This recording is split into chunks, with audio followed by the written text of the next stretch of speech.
A rukn is a pillar, and the pillar is the most important part of the structure. ما لا يقوم الشيء إلا به. العلم أشراف مطلوب وطالبه لله أكرام من يمشي على قدم. العلم نور مبين يستضيء به أهل السعادات والجهال في الظلم. إن الحمد لله نحمده ونستعينه ونستغفره ونعوذ بالله من شرور أنفسنا ومن سيئات أعمالنا. من يهديه الله فلا مضل له ومن يضلل فلا هادي له، وأشهد أن لا إله إلا الله وحده لا شريك له، وأشهد أن محمدا عبده ورسوله. أما بعد، السلام عليكم ورحمة الله. شيء ثاني, glad tidings unto you. The Messenger sallallahu alayhi wa sallam said in authentic hadith, من سلك طريقا يلتمس فيه علما سهل الله له به طريقا إلى الجنة. The Prophet sallallahu alayhi wa sallam said, the one that takes a path in order to seek knowledge, then Allah subhanahu wa ta'ala makes easy for him the path to Jannah. Because assumingly that person will learn from that knowledge that which will grant him closer or make him closer to Jannah, inshaAllah. And also the Prophet sallallahu alayhi wa sallam said, وَإِنَّ الْمَلَائِكَةَ لَتَضَعُ وَإِنَّ الْمَلَائِكَةَ لَتَضَعُ أَجْنِحَتَهَا لِطَالِبِ الْعِلْمِ. The angels, they gather their wings for the طالب العلم, رِضًا بِمَا يَصْنَعُ, while they are pleased with that which he does. As for the virtues of knowledge, then I'm sure you've seen it in the book خلاصة تعظيم العلم that Brother Abu Salam was teaching. Allah subhanahu wa ta'ala says, يَغْفِعُ اللَّهُ الَّذِينَ آمَنُوا مِنْكُمْ وَالَّذِينَ أُوتُوا الْعِلْمَ دَرَجَاتٍ. Allah subhanahu wa ta'ala says that He will elevate the believers in darajat and levels. And on top of the believers, then Allah subhanahu wa ta'ala will lift Ahlul Ilm, or those that have been granted knowledge. Allah subhanahu wa ta'ala says, قُلْ هَلْ يَسْتَوِي الَّذِينَ آمَنُوا قُلْ هَلْ يَسْتَوِي الَّذِينَ يَعْلَمُونَ وَالَّذِينَ لَا يَعْلَمُونَ. Are they equal? Meaning no, they are not equal. Those that know and those that do not know. And Allah Jalla wa Ala says to His Messenger sallallahu alayhi wa sallam, وَقُلْ رَبِّ زِدْنِي ilma. Allah subhanahu wa ta'ala commanded the Messenger sallallahu alayhi wa sallam to ask for knowledge. The scholars mention that if you look in the Quran and in the Sunnah, there is not a command to the Messenger sallallahu alayhi wa sallam asking him to ask Allah subhanahu wa ta'ala to increase him in something except knowledge. So the virtues of knowledge are many. It's enough that the angels are preserving this person in terms of mentioning his name with good dhikr. It's enough that Allah subhanahu wa ta'ala has guaranteed for him, as the Prophet sallallahu alayhi wa sallam has mentioned, that he is on the path to Jannah. Also, al-ilm, knowledge, it helps the person when he's in hardship. It helps the person from fitan. Anytime there's a fitan, or there's fitna that comes about, then the people who fluctuate are those people who have no knowledge. As for if you look at the scholars, if you look at the people that have been granted knowledge, you find that they tend to not fluctuate and they tend to not change from stance to stance to stance. Whereby you probably see 3-4 months going by and he's changed stances or opinions more than 10 times. The reason for being firm is because they have knowledge which is rasikh, or is firmly embedded in their hearts. If you look at the scholars, when they're given fatwa, because they've given these fatwa for many years, and because they've reviewed the books of the ulama, the books of the contemporary scholars and the classical scholars, you find in their fatwa sakina and raha. Whereas sakina, tranquility, meaning that their fatwa, you know, is coming from a knowledge-based source. Whereas anyone who has not been granted knowledge, you find that their fatwa or the advice that they're given is somewhat deficient. So ala kulli hal, it's important to understand that knowledge is that which will bring you closer to Allah subhanahu wa ta'ala. Knowledge is of two types. Knowledge is of two types. At the moment we're going through the introduction. Hopefully we're going to mention 6 points in the introduction. After finishing the 6 points, then we're going to go into the actual book. So the first point is obviously what we've been mentioning now, which is knowledge and the virtues of knowledge. Knowledge is of two types. A qism, or type, which is wajib, fardu ayn. The ulama of usul al-fiqh, they call it fardu ayn. And a second type, which is fardu kifaya. Fard kifaya. So Fard Ayn is that which is wajib upon every single Muslim. So the ibadat that are wajib upon every single Muslim, or the worship which is wajib upon every single Muslim, then it's wajib upon every Muslim to learn everything, or the ahkam, the rulings relating to that ibadah. Such as at-tawheed. It's wajib upon every single individual to understand the ma'na of la ilaha illallah. The things that negate la ilaha illallah. Nawaqid al-Islam, things that nullify or declare the shahada of the person to be incorrect. Things that are the conditions of la ilaha illallah. Things that make him fall into shirk and kufr. And how to preserve his iman or her iman. These things are wajib. No one can say such and such has taken the tawheed for me, or such and such has taken the shahada for me. Therefore that type of knowledge is wajib upon every single individual. Such as the prayer, the salah that we're going to be learning about now. It's wajib upon every single Muslim who has reached the age of puberty to pray the 5 daily prayers. Which means knowledge of these 5 daily prayers also becomes wajib upon every single Muslim. So they're the two types of, or that's the first type of al-ilm. Fardu ayn, yani fard upon every single individual. The second type is called fardu kifaya. Fardu kifaya is that which is wajib upon the Muslims as a whole.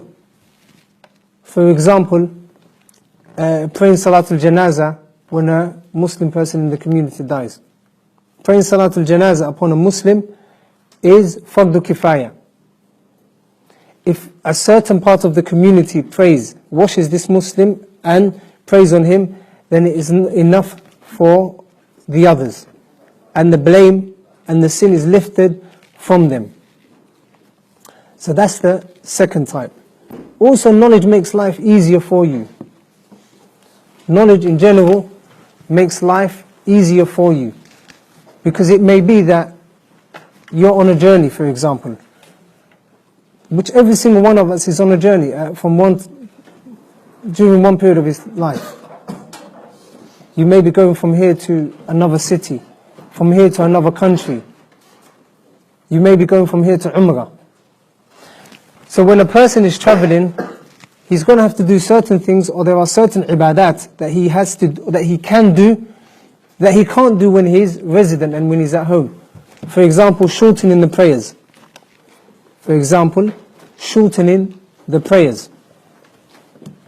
What prayers can be shortened together? For example, can a person shorten Dhuhr and Asr? Or can a person connect Asr to Maghrib? Or can a person pray Dhuhr on a Friday and immediately pray Salat al-Asr along with the khutbah? Just after he prays the khutbah, Salat al-Jum'ah, can he pray Salat al-Asr? All of these issues are ones that need knowledge. Also, when it comes to wiping over the socks, if a person wants to wipe over the socks, if he's resident, he can only wipe for how many? For how long? 24 hours. When does the 24 hours start? When does it finish? What nullifies the wiping of the socks? If he takes his socks off, is it nullified or not? Yani the wudu. So all of these things are ibadat which require knowledge. And if a person can't worship Allah subhanahu wa ta'ala upon knowledge, then it means his ibadah could be or may not be accepted. Because it's going to be an ibadah which hasn't been done according to the sunnah of the Prophet sallallahu alaihi wasallam. طيب. And that's the first part, or that's the first point. The second point is the importance of salah. As you know, the kitab we're studying is Shuroot as-Salaah, the conditions of the salah. Shuroot as-Salaah, the conditions, the obligations and the pillars of the salah. The salah, as the Prophet ﷺ said, it is the difference between the Muslim and the Kafir. Al-ahd alladhi baynana wa baynahum as-salah. فَمَنْ تَرَكَهَا فَقَدْ كَفَرَ, as the Prophet ﷺ said. The ahd, or the oath between us and them, yani the non-Muslims, is the salah. The one that leaves it has verily fallen into shirk, or fallen into kufr. Also, the Prophet ﷺ mentioned that the very first thing that a person will be asked about Yawm al-Qiyamah is the salah. So if it is rectified, and his affairs with regards to the salah is correct, then everything else after that is correct. Also, to the extent that some scholars say, or a lot of the times you hear scholars being asked, if a person started to practice the religion, the salawat or the prayers that he missed beforehand, is it wajib for him or her to repeat? And the scholars sometimes reply with, or certain scholars reply with, no, it's not wajib upon him to repeat. Why? Because Islam, it wipes away that which comes before it, or that which came before it. Meaning, while this person wasn't praying, then he wasn't in the fold of Islam aslan. He wasn't in the fold of Islam. So due to him not being in the fold of Islam, then it doesn't matter. Because obviously if a person embraces Islam, then we know that all of his sins are wiped away. That's the second point. So it's important that we know how our salah can be correct. Because as we'll see in the second point, or the fourth point, there are three different things that Mu'allif will mention. The conditions, the pillars, and the wajibat, or things that are wajib. The conditions, the pillars, and the things that are wajib. Each one of these takes a different ruling. Some are before the salah, some are during the salah. Some you may perform sujood sahwi for, the two prostrations for forgetfulness, or when you forget. Some you may not. Some you may have to repeat the actual act, such as the pillars, as we'll see ala kulli hal. The third point is this risala, or this book, is about fiqh. It is related to fiqh. And the sciences of Islam are many. There's fiqh, which we hopefully will be studying inshallah. There's hadith. There's tafsir. There's ilm al-aqidah. There's usul al-fiqh. There's mustalah hadith. There's usul al-tafsir. Qawa'id al-fiqhiyya. Although qawa'id al-fiqhiyya and usul al-fiqh, they come under fiqh, lakin they are considered different ulum. All of these ulum are incumbent or important for the student of knowledge to understand, to be well grounded in, for him to get an understanding of the religion. As the Prophet ﷺ said, مَنْ يُرِدِ اللَّهُ بِهِ خَيْرًا يُفَقِهُ فِي الدِّينِ. That Allah subhanahu wa ta'ala gives him an understanding of the religion. An understanding of the religion is very vast. And fiqh mentioned in this hadith is not just the ahkam to do with fiqh. Lakin fiqh obviously is based upon principles and usul. That's why you may find the fatwa of one of the mashayikh maybe been asked 20 or 30 years ago about a certain issue. He replies with a certain answer. 20 or 30 years later, he's asked the same question, and he replies with the same answer. It's not because he remembers him answering that question 20, 30 years ago. Meaning, oh, I remember answering it there and then, so I know what the answer is. Like, he's probably forgotten about the question. Most probably has. Lakin it's because he's using the same principles and the same usul to derive the ruling that he has, or the conclusion that he has come to. Now, so it's important, as we said, for the student to study these various different types of ulum. Book after book, subject after subject. And it's no problem if a person studies a few subjects at the same time, as long as the person studies it in depth. And we'll mention in the last point the importance of mudhakara. The fourth point is, I'm going to give you some ta'rifat, or some definitions which are going to be mentioned in this book. And we're going to need to understand what these mustalahat or terminologies are. So there are certain terminologies that I will mention to you now that we're going to need for the duration of this book. And as we said earlier on, there's a difference between each one of all three of them. And the ruling of the salah, if any one of them is missed, is also different. The first one is a shard, which is a condition. So for those of you that want to write it in Arabic, I'm going to say it in Arabic, and then you can imla after me. You can say after me. And I'll try to say it slowly.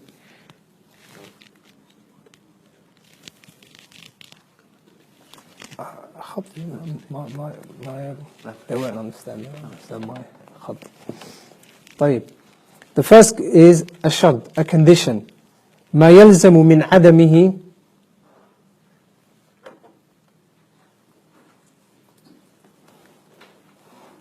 حاول try write in Arabic. ما يلزم من عدمه العدم. ما يلزم من عدمه العدم.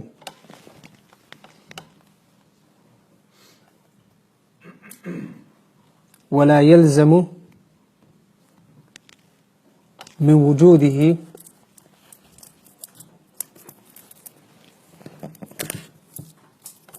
من وجوده وجود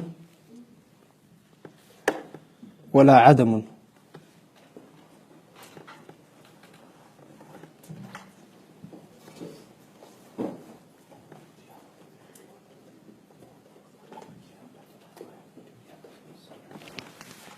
لا خليه ما نتعبك يا شيخ.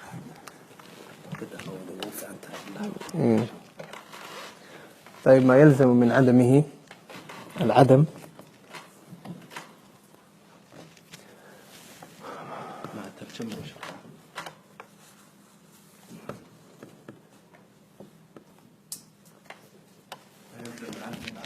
ولا يلزم من وجوده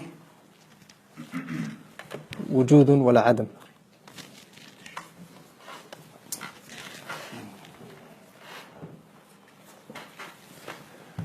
ولا يلزم من عدمه أو ولا يلزم من وجوده وجود ولا عدم.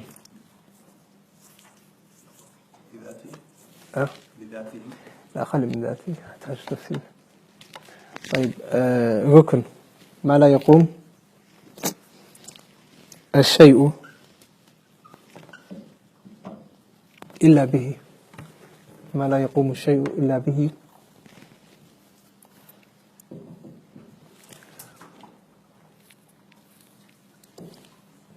وكان جزءا من الماهية أو جزءا من ماهيته.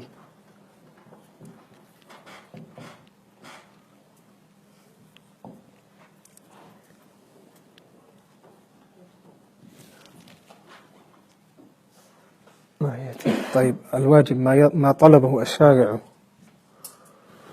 طلبا جازما وبطلت الصلاة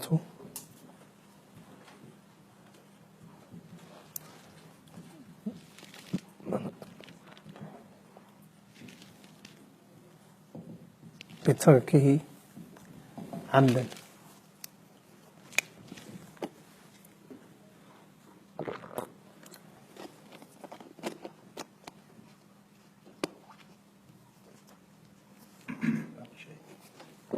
لا بس جزاك الله خير.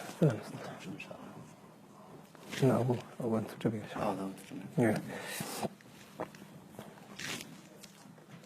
Can I stand up? Yes. I'll put him up.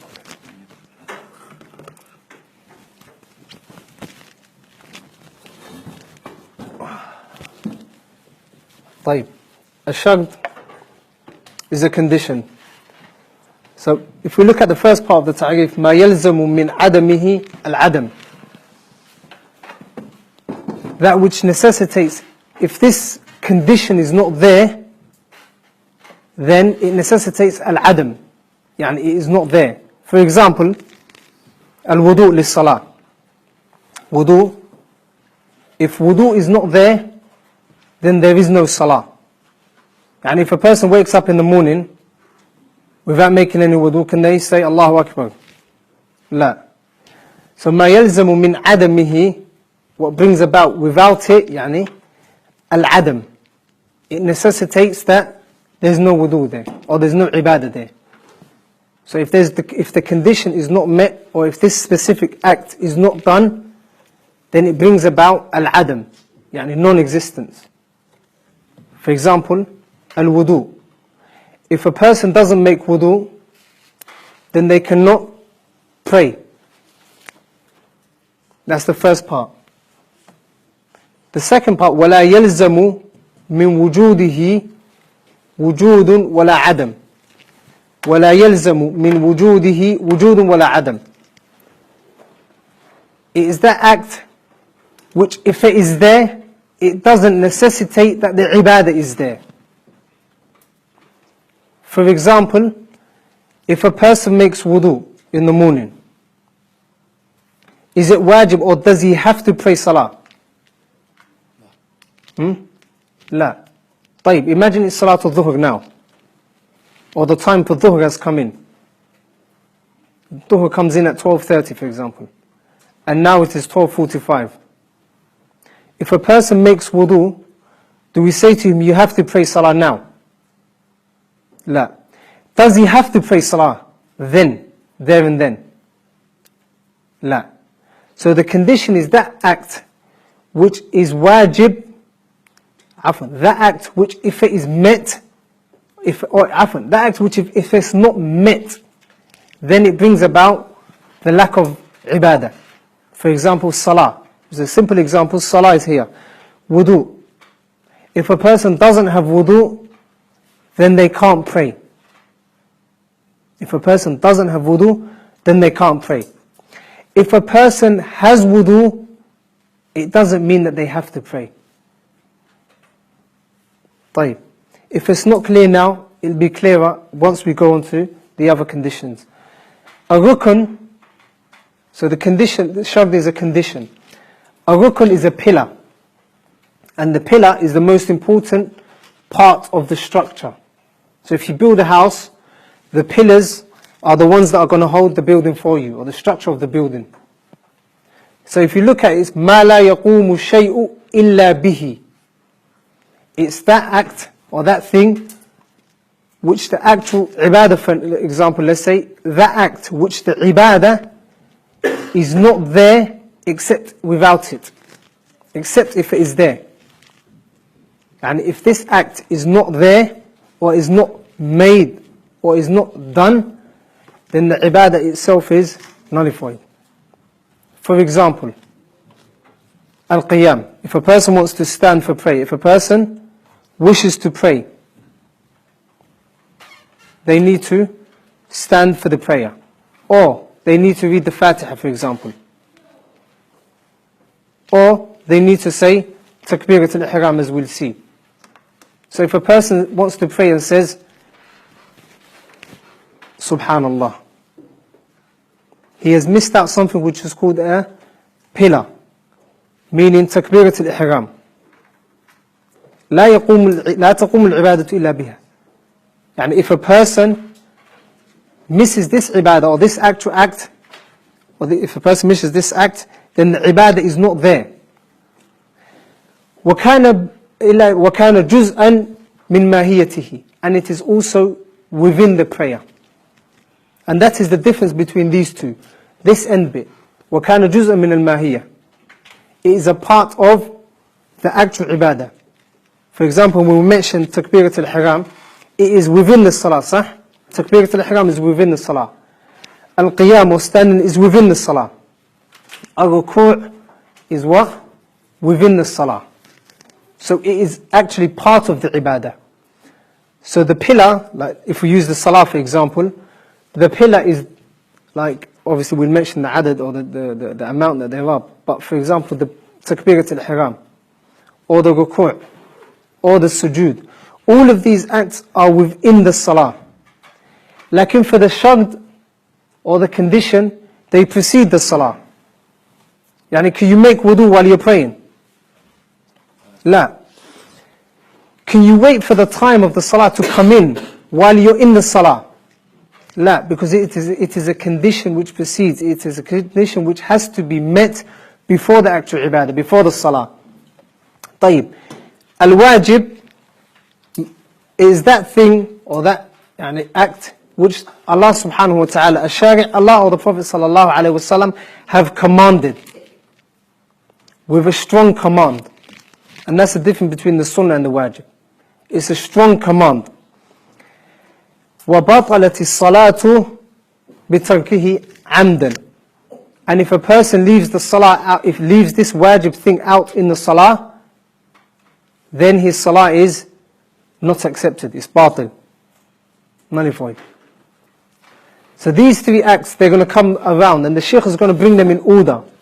He's going to firstly talk about the conditions, and then he's going to talk about the pillars, and then the wajibat. So that's the first difference, the terminology or the meaning of it. The second difference is that if a person leaves out the condition, or which is a shart, he can't even do the ibadah. For example, if a person wants to pray Salatul Dhuhr now, and he's got no excuse, it's not possible. Or if a person says, tomorrow I'm going to be quite busy in the morning, or I fear I might not wake up, so I'm going to pray Fajr now, since I'm awake now. He can't do that, sah? The reason he can't do that is because the condition hasn't been met, which is the time entering, the time of the salah has to enter. If a person wants to pray salah, they obviously have to make wudu. If they don't have wudu, can they say, let me pray now without wudu, and then I'll pray again later? La. Because there's a condition that has been missed. So the ibadah cannot be done without it aslan. As for the pillar, it takes place within the salah. The pillar, as we said, the building, the structure, the most important structure is the two pillars, they hold the building. Or the pillars, they hold the building. Likewise, the salah consists of pillars. We'll see these pillars. If these pillars are not met, then the person has to go back and repeat the actual pillar itself. Simple example, Takbirat al-Ihram, Allahu Akbar. That is a pillar. طيب. If a person does not say the Takbirat al-Ihram, is his salah, I wouldn't say correct, but is his salah, or has his salah even started? La. So if a person says, Subhanallah, Alhamdulillah Rabbil Alameen, has his salah started? La, it hasn't started. Limada, why is that? Because he has left out a pillar. For example, the ruku' is a pillar, which we shall see. If a person is praying and he leaves out the ruku' and he goes straight down to sujood, and then he gets up again, that rak'ah is not included. He needs to repeat the rak'ah again. So that's also another difference between the two.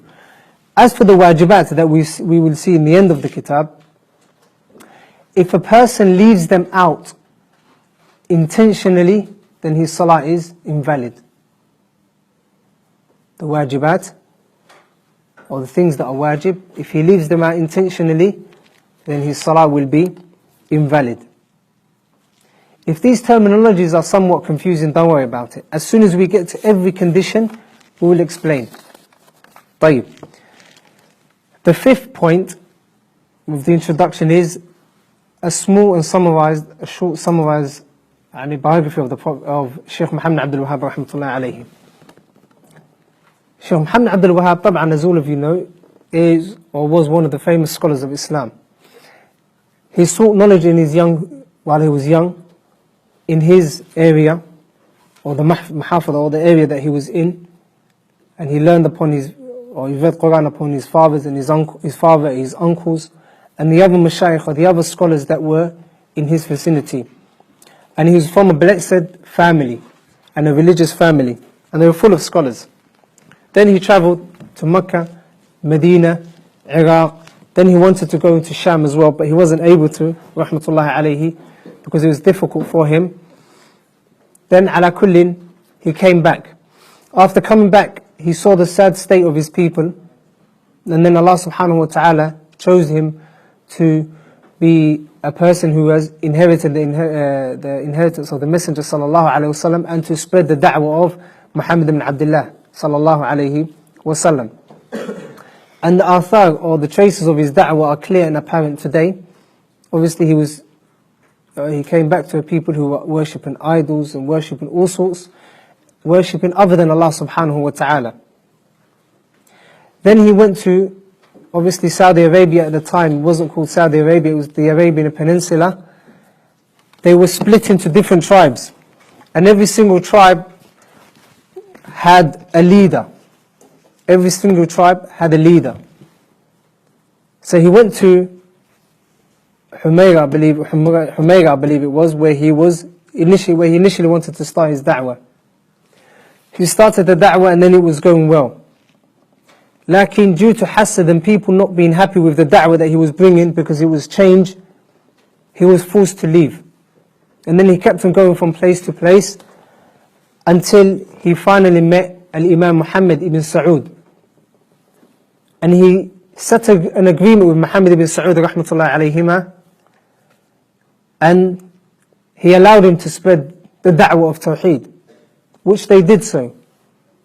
And then they were able to call to Allah subhanahu wa ta'ala, or the Imam was able to call to Allah subhanahu wa ta'ala without any fear, because he had the protection of the Imam Muhammad ibn Sa'ud rahmatullahi alayhi.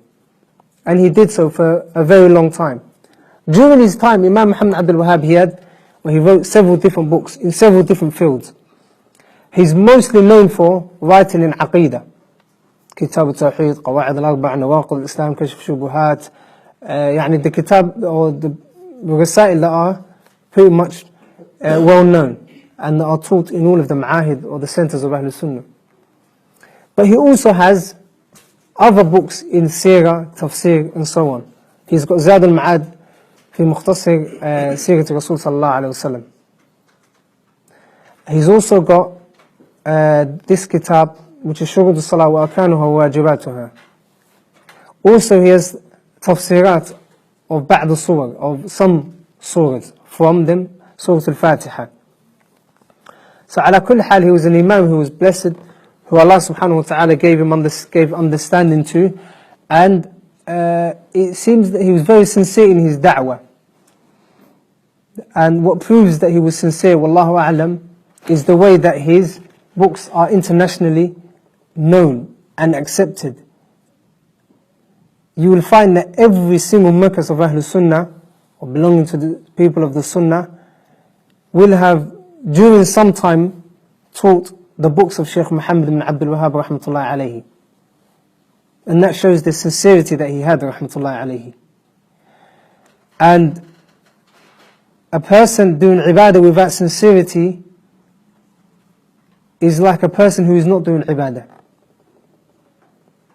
إِنَّمَا الْأَعْمَالُ بِالنِّيَّاتِ. It may be that a person does a small act of ibadah with the correct intention, intending to get closer to Allah subhanahu wa ta'ala, and that Allah subhanahu wa ta'ala accepts it from him, even though his ibadah is small. A simple example is Al-Imam al-Nawawi rahmatullahi alayhi. There is not a masjid, and if there is a masjid that doesn't teach it, it's very little. Like most of the masajids of the Muslims have Riyadh al-Salihin.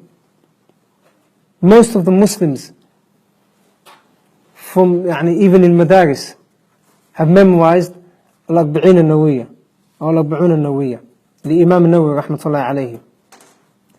And the scholars mention that that is probably due to the sincerity that he had. It is probably due to the sincerity that he had. So even you come in here, seeking knowledge, make sure that your intention is correct. Make sure that your intention is for Allah subhanahu wa ta'ala alone. Because if your intention is correct, then you actually sitting here is ibadah. Without you doing anything, you're in ibadah. So make sure that you constantly have your niyyah. And do not forget and do not see it as a routine. Like, see it as a way of getting closer to Allah subhanahu wa ta'ala. طيب. The Imam, Shaykh Muhammad Abdul Wahhab, or the sixth point is that the Imam will mention 9 conditions, 14 pillars, and 8 wajibat. طيب. Now, if we look back in the Sunnah of the Prophet sallallahu alaihi wasallam, or in the Quran of Allah subhanahu wa ta'ala, will we find a verse telling us that the conditions of Salah are 9? Or a hadith telling us? Or a verse telling us that the pillars of Salah are 14? That's a question. No? We won't find it. So where does the Shaykh get them from? Or even simple things like Tawheed. How many types is Tawheed? 3. And is there an ayah in which Allah subhanahu wa ta'ala mentions that Tawheed is 3 types? Tawheed al-Rububiyyah, Tawheed al-Uluhiyyah, and Tawheed Asma' wa-Sifat. No, there isn't a verse. طيب, where have the scholars got it from? The jawab is al-istiqra' wa tatabbu'. They've done tatabbu', or they've looked up the nusus, the Quran, and the Sunnah of the Prophet sallallahu alaihi wasallam, with a completely researching it, an in-depth and thorough look and study into the text, such as the Quran and the Sunnah. And they have found that Tawheed is of these 3 types. And then they mention it is 3 types. Then the scholars have also mentioned, after looking into the nusus, that the Salah has 14 pillars, this and this and this and this. Or it has this and this condition, 9 conditions. And the reason they do that is to make it easy for the talib al-ilm, the person who wishes to memorize and understand. They make it easy for the person who wishes to memorize and understand. Whereas we won't find the nas or text even from the Sahaba in which they said that the Shuroot are kada, and the pillars are kada, and the wajibat are kada. Even though they knew, and they knew. Lakin it's because the scholars have done tatabbu', and that's what has made them come to the conclusion. And some of these conditions, they vary from madhab to madhab. طيب. The last point for the introduction is أهمية المذاكرة, the importance of revising. The meaning of revising is simply that whatever you learn in the lesson, whatever the teacher says, whatever notes you take down, that you review them at home, that you understand them, that you do mudhakara, that you understand them, that you revise them, and that you don't go to next week's class except after embedding the first lesson in your heart and understanding it and memorizing it. Not necessarily memorizing the matan, like memorizing at least the evidence for any specific issue that we're going to mention. And if a person doesn't do mudhakara, then he will find he's gone 1, 2, 3, 4 years of going to lessons, and then all of a sudden he doesn't have knowledge. He finds that he doesn't understand. That's because he hasn't revised. And knowledge is taken bit by bit. If a person wants to take knowledge in at once, then he won't find it. Lakin knowledge only comes about with the passing of nights and days and going to different lessons and reviewing and sitting. For example, if you sit in a lesson for half an hour, for 45 minutes, an hour, then when you're reviewing the book or when you're reviewing it at home, you should be spending at least 1 hour and a half to 2 hours reviewing the lesson. Because at the moment you're not doing much. You're sitting down and you're taking notes. Lakin afterwards, what's more important is that you go back to your notes and that you review them and you memorize them. Also, to review the lesson that will be studied next week. The scholars mentioned that that helps a lot. So for example, if you know, like obviously we're going to be doing the Shuroot. We're going to start with the Shuroot, or the conditions. At least reviewing about 6 of the conditions that will be mentioned in the next lesson. Obviously you don't know what part we're going to cover or where we're going to reach. Lakin at the very minimum you know that we're going to start with الشرط الأول. We're going to start with the first condition, and then we're going to go on to the second and the third and the fourth and the fifth and so on. So reviewing that will help you understand the lesson more. In that case, you're going to be memorizing or reviewing every lesson 4 times. Before the class, during the class, when you go home, during the week, and before the test. As the brother said, hopefully we'll have an assessment after the 2 or 3 weeks of the book. 4 times you reviewed it. After that, I'm sure you're able to teach it yourself. You're able to teach it to others. Because now you're firmly grounded, you're well grounded in it. You've studied it 4 times. If every single person, even in the jami'at, studied every single book that they've studied 4 times, they'd be ulama. We'd have thousands of ulama. Sah wala la, Muhammad? Thousands of ulama. But millions. If every single person reviewed what they've studied for a minimum 4 times, or even a maximum 4 times, we'd have Ibn Taymiyyah's all over the place. Lakin it's the lack of reviewing. And some of the scholars say وَاعْلَمْ بِأَنَّ الْعِلْمِ بِالْمُذَاكَرَةِ وَالدَّرْسِ وَالْفِكْرَةِ وَالْمُنَاظَرَةِ. That ilm comes with mudhakara, with dars and studying, وَالْفِكْرَةِ وَالْمُنَاظَرَةِ, and actually reviewing and debating and studying with your peers. What also helps with knowledge is that you have someone, a zamil or colleague or a friend who you study with. Because if there are 2 of you in the class, one may pick up something that the other didn't, and vice versa. Like when you're reviewing, you're able to share knowledge. That's why the scholars of the past, they used to review knowledge with one another. That's why in the sanad, the asanid for example, you will find that this one narrated from this one a certain hadith, and this one narrated a certain hadith from this one, even though it's his peers, his colleague في طلب العلم. طيب.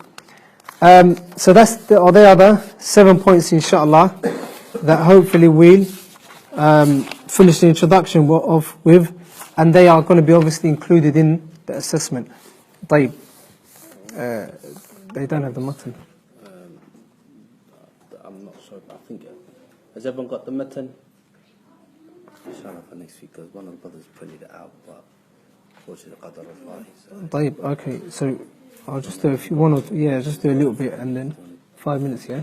I'm just going to mention it quickly and then I'll go back to it next week anyway. Yeah? Obviously, since you don't have the mutton in front of you, or the book in front of you, then, I'm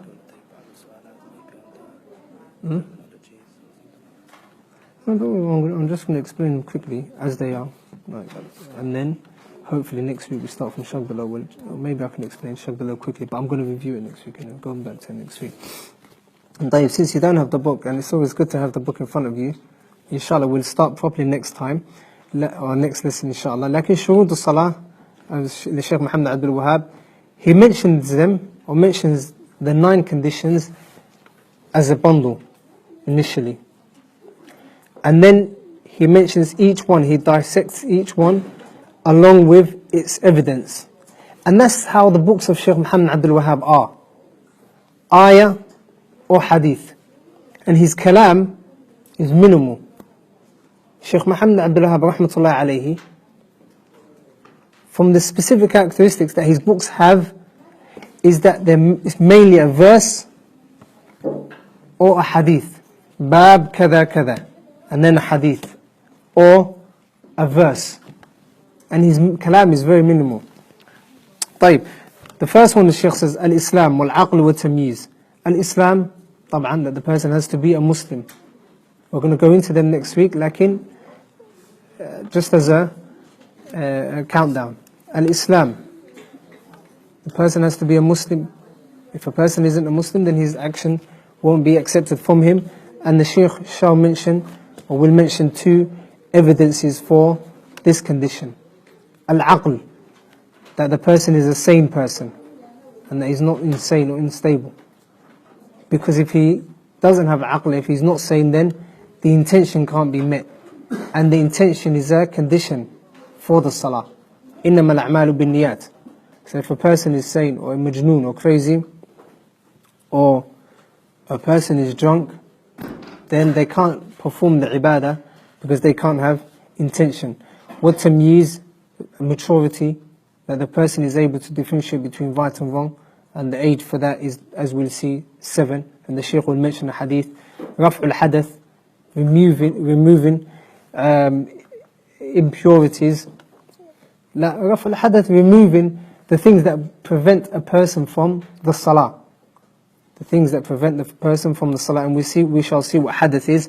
Wa izalatul najasa, and removing any impurities from the body, the place of prayer, and the clothes. Satrul awra, covering the awra of the person. We shall see what is the awra of the man and the awra of the woman. Wa dukhul al-waqt, and the entering of the time. Meaning a person cannot pray before the time of the salah has come in.